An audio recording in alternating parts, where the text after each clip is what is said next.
Pilipinas. Na nagwagi bilang American Idol 2005 ay nakatakdang America the Beautiful bago malaman pa sa kanyang pwesto.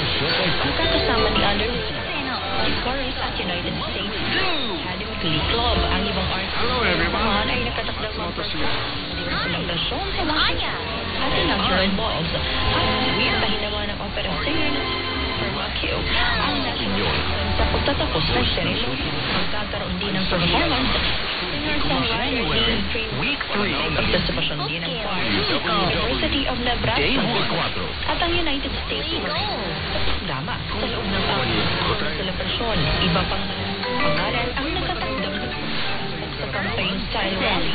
The village people carefully the answer. At Greenwood University masasaksihan din ang people na kumawit ang White House sa isa sa inaugural ball. Line-up naman ang performance ng Jason Aldean, Phil Flaps, Park McCullum at Gavin Nicole.